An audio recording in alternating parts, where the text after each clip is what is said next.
gonna be shy or are you gonna spit at me? Hello everyone.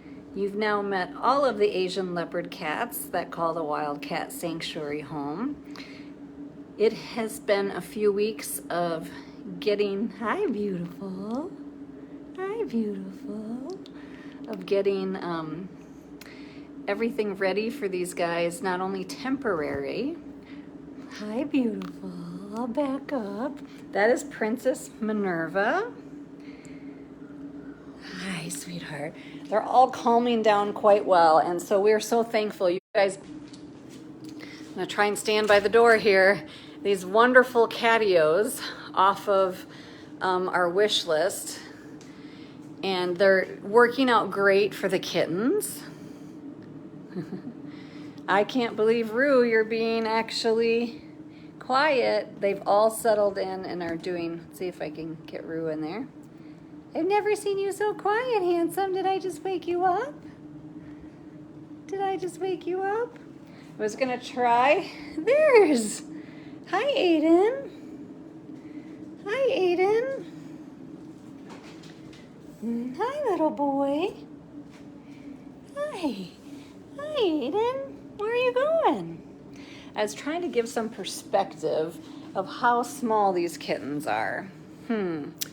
What's a good perspective? So there's Aiden walking around.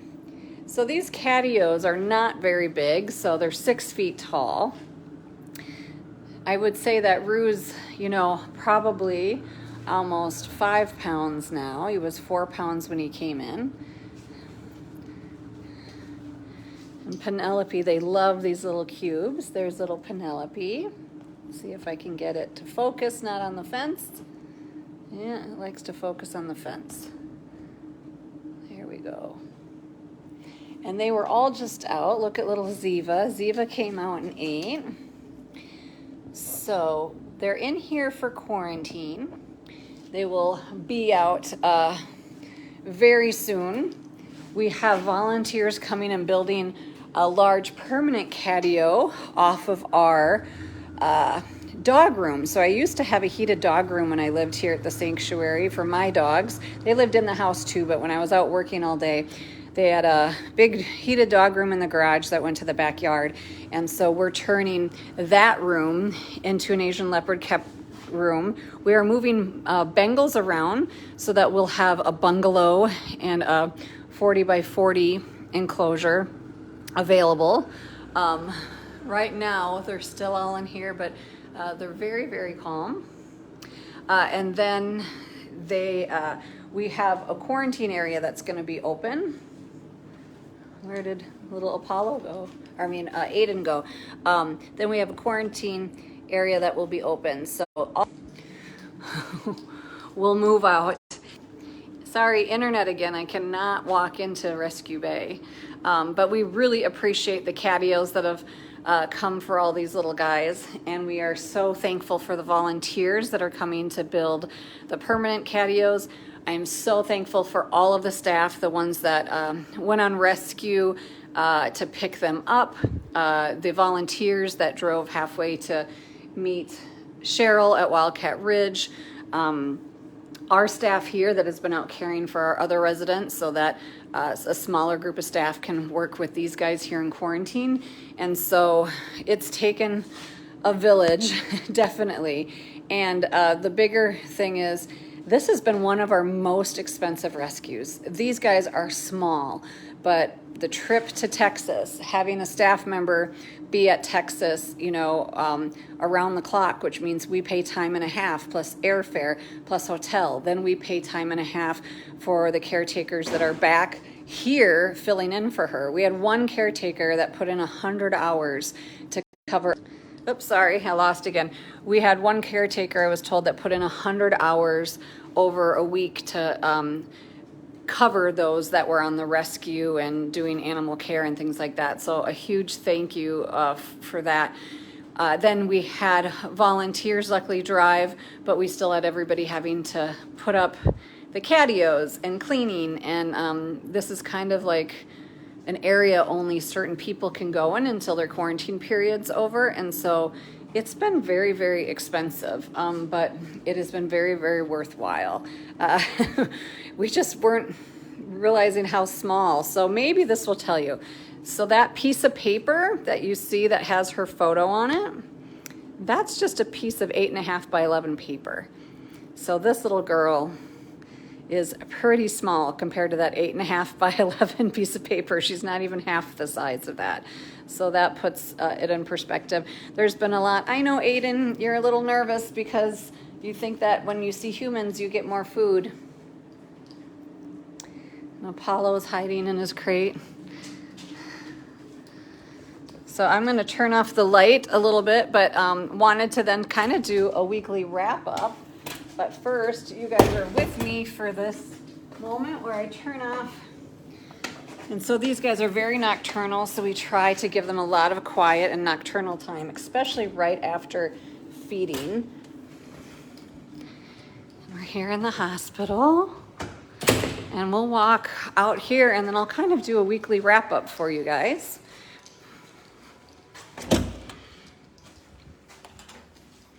So they're still all in Rescue Bay. And we have one more catio. So you can see all of the cats that are in the smaller transport are going to be turning into, going into these catios. And then our donors are building even bigger catios for the kitten to look much like the catios we have out here for our office cats. So we're really excited. We're just building to get them through winter, and then we have a big project we'll be telling everybody for all the small cats and the small cat rescues. So I'm going to turn this around, and unfortunately you get to see my mug. Hi everyone. I'll be here with the two kitties. So weekly wrap up.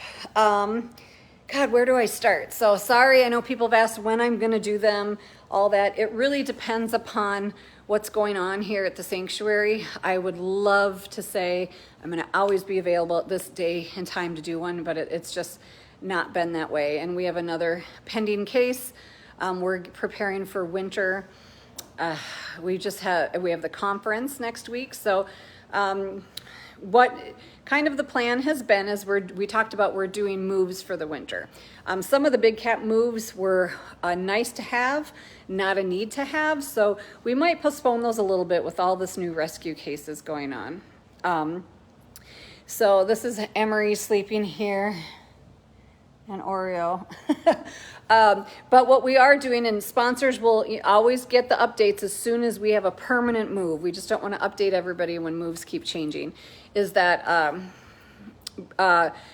the cheetahs switch spots. That would be Erin moved to the end and Kitu and Lavani moved to where she was. And the reason we did that is because Kitu and Lavani do not mind their neighbors. They're actually really good neighbors. Erin likes to see small cats as prey, and so she wanted to take on Beauty, the Eurasian lynx. And so we ended up switching those two so that Beauty could stay in her habitat that you guys know her in. And that's been going really well. And then we wanted to move Canada lynx Ramsey and Bobcat Brianna down to Cougar Cove where Baby used to be. Give them more space. They have 2 bedrooms, so if they want to separate, they can. We've been calling them, I know Judson calls them Rihanna. We called them Bramsey today, kind of the couple. And so then they're going to move down there. Then we're hoping Mojave and Amira can actually move to Small Cat Track where they were. And we're working to see if Thane the serval, right now they're on a shared wall with mesh on it, if there would be a merger with those 3. And if there are, then they'll move together. If not, then we'll look at what would be a good partner for Thane. So that way we open up another 2x4 hold quarantine space that is in our big cat quarantine space. So we can start moving the adult Asian leopard cats out there, see if there's any female mergers. We have been talking to the caregiver who was helping the breeder that passed away. And so we kind of know personalities. She's given a little input on who might know who, which has been really invaluable. I will tell you, we've been inundated from breeders calling us, saying cats are theirs, to cats they place there, wanting the cats to other people that have Asian leopard cats as pets and wanting to adopt.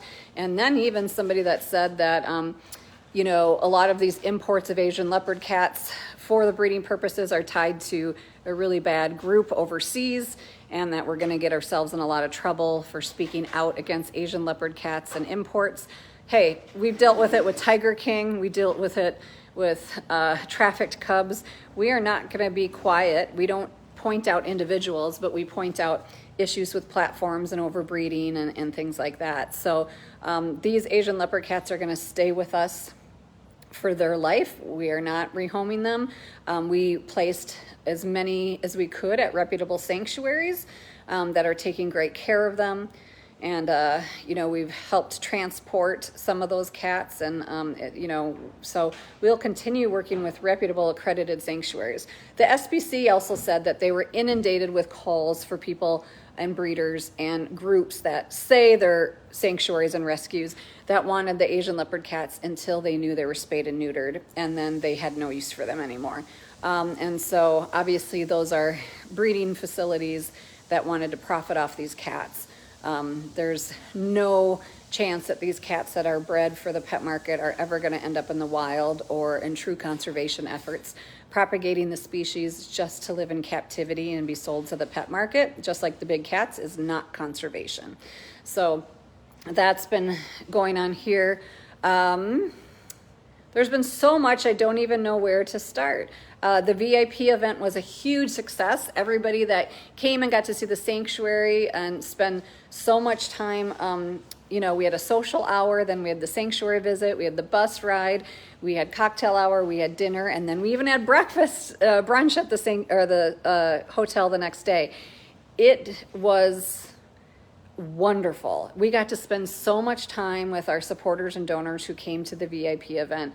And the one thing they said, they want it to turn into a 3-day event next year. And so that was just nice to hear. Not only are they donors, but they're all special people, just like all of you. And if you want to attend the VIP events in years to come, definitely watch the auctions. When we start doing auctions again next year, you'll have opportunities to bid on attending that VIP event. But it is an awesome, awesome time. And it's not only fun time, but we raise really much needed funds for the cats here at the sanctuary, and that means a lot.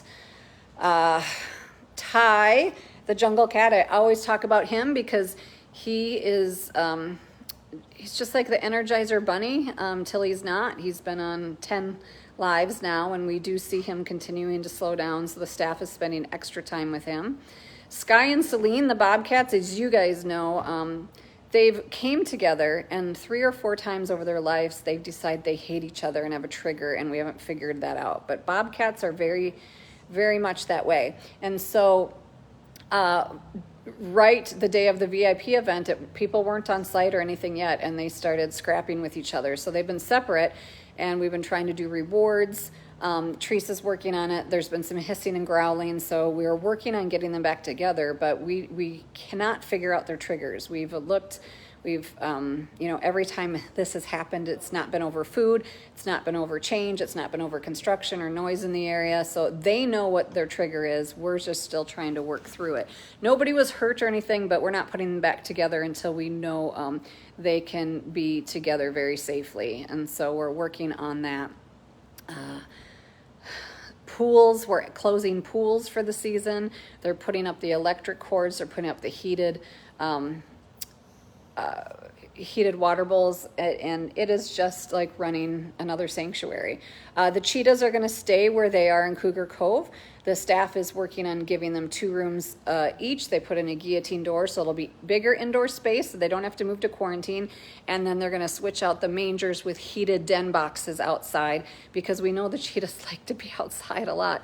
So they're going to have options outside as well, so they won't have to move. And that's mostly because Aaron doesn't like to be crated, and we know Lavani, any stress on him right now, it can be really challenging because, you know, he's got that gastritis that's really bad, and they're very senior. So we thought the best thing was to keep them in their spot this season. I'm trying to think of any other moves. Sophia and Benji, they were the Bengals we talked about that moved to another bungalow to open up a bungalow for the Asian leopard cats. So we're just kind of moving cats around right now. And then we'll be getting ready for Give to the Max days around the corner as well. And we're going to have a new kind of auction. We're going to have a Wildcat jewelry auction. So anybody that wants some bling with some Wildcat jewelry, stay tuned, because at the end of the month that will be there as well. So a lot going on. Appreciate that you guys are flexible with me with my weekly wrap up. And there's a lot I haven't touched on, but my brain has been focused on Asian leopard cats, the current rescue, and some other stuff where these guys are just, whoops, there's Oreo. Whoops, it doesn't want to spin. These guys are just sleeping. So we'll continue to keep you posted as we build the catios and permanent habitats for the Asian leopard cats. I know a lot of people have asked, are we going to build something for Sushi, the fishing cat, who is just a wonderful, wonderful girl. She is not doing deep diving. She's being kind of picky about what she likes in her water besides pooping in her water. So here's the thing is, we're going to be stewards of your donor dollars, and we're going to give the cat what they need, but we're not going to give them what we think they need. So if Sushi doesn't start using more of her water fountains that you guys purchase for her, or more of her pools, we probably won't invest in a huge type of waterfall deep pool system. Instead, we will continue to give her the above ground pools, her plug-in water water fountains and things like that. But we are looking at where Sushi will move to permanently, so that she is out and about, because she loves the action. And I know you know, people that come on site, whether they're volunteering or visiting at the VIP event, would definitely like to see her. So, but all of the Michigan cats are doing well. Thane, the Caracals, Sushi, they're doing great. And so we're really happy about that. It's just been Aaron, then those rescues, then the Asian leopard cats, and now I have more small cats in need that I'm working on. And so the small cat crisis is real, and we're at capacity after the next rescue. You know, we know there'll be attrition, sadly, when we lose older cats, but this is the first time I can remember in 15 years that we actually will say that we are full. We're still working with other sanctuaries that might have space, but everybody has maybe a couple spaces for small cats, but not, you know, I don't know what we're going to do with the small cat crisis when there isn't spaces at sanctuaries for them to go to. That's why we have to stop the breeding, and we have to educate people to bring in domestic cats into their home, not wild cats. So we'll continue to share their stories, continue to try and rescue and place at reputable sanctuaries as much as we can, but there will be a breaking point if something doesn't change with the breeding cycle of the small cat crisis. So it's just a reality. But thank you guys for all who support and educate, and I look forward to doing a weekly wrap up with you all next week, I promise.